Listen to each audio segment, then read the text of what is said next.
That's a look at Jeff Foxworthy's new comedy special, The Good Old Days, on Netflix. We are so excited he's here today. Please welcome Jeff Foxworthy. Buddy, good to see you. Welcome. Come on in. My dress is That was funny.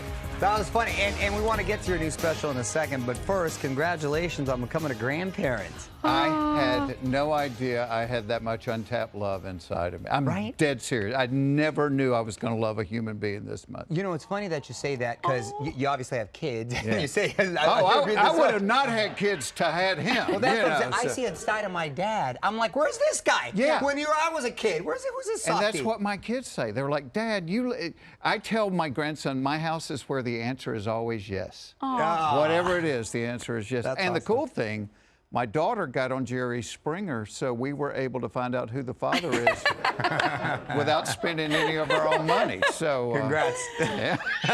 Now, what will he call you? Okay, so I had written 3 children's books when I was doing Are You Smarter Than a Fifth Grader? And a buddy of mine, his daughter couldn't say my name, but she would say, Dad, can we read the book by Jex Foxworthy? And so when my girls heard that, they never called me Dad again. They just called me Jex. So I've been Jex for 15 years, and I thought, well, obviously little kids can say that. My wife wanted to be Gaga. I said, I'll be Jex. That'll be my granddad now. Jex and Lady Gaga. This is good. So my son-in-law's mom couldn't remember our grandparents' names, so she asked them one day, she said, how are Gaga and Chex Mix doing? And like, who on the planet would go, what could my granddad name be? Right. Pringles?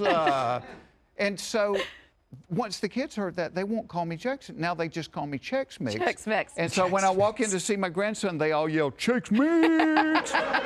So I'm going to be the only granddad on the planet that's called Chex Mix. I kind of love it. It's kind of a cool name, That's a good one. I will be. It's a one of a kind. I like it. It's funny you mentioned, are you smarter than a 5th grader? I've recently learned that I am not. No. Because my daughter is in the 5th grade, and I try to help her with her homework. It's scary. Math. It really is. The new math, the way they do it. Everything for that matter. And I remember when they went to the new math, and my daughter said, Dad, can you help me? And I looked at it. I said, you don't want me to help you. Well, it's like you guesstimate. I'm like, well, what is I this? was working Google overtime, and it was still not helping. Do you laugh with your grandson, all the gadgets that come nowadays? Crazy. Like, you don't even need to be there. They have stuff that rocks and does all this stuff. And They have things that they put on their foot that tells you their rate of breathing during the night and their heart. I mean, it's like if they stop.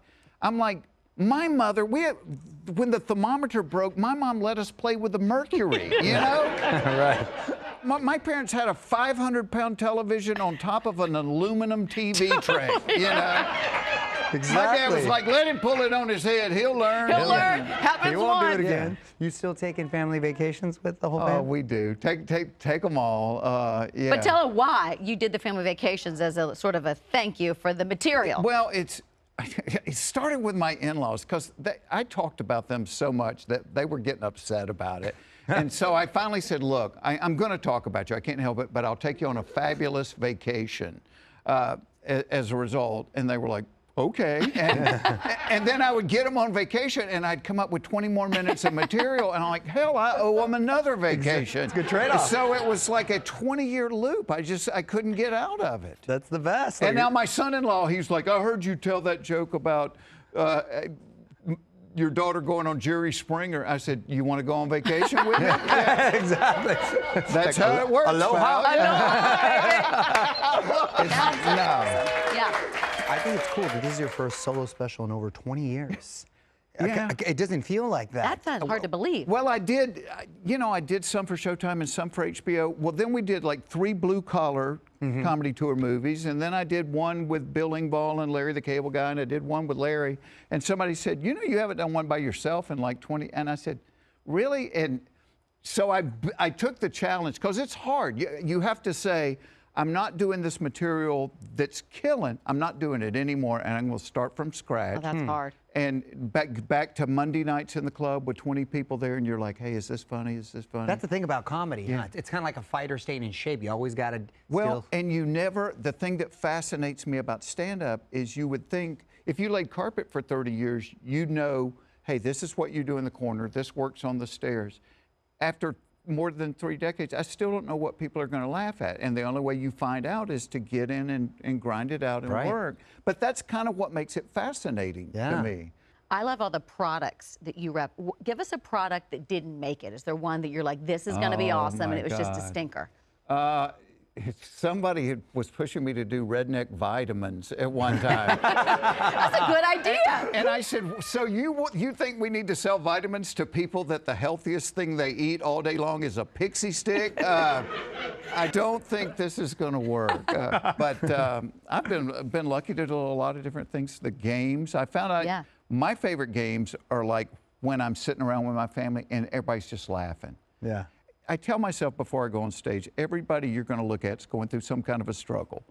It's either physical or financial or emotional. Everybody's struggling with something. So have grace with people. You don't know what their story is and what they're dealing with. And I don't think laughter makes people's struggles go away, but I do think it's kind of like a release valve that keeps the boiler from exploding. Little escape. And as it's opened back up, people are coming backstage going, oh my God, I can't remember the last time I laughed. They get to appreciate it. Yeah. Really be grateful for it. Nothing That's better awesome. than a good old belly laugh. We come back, we're going to play a game with you that you created. It better make us belly laugh, Jeff. More with you coming up next.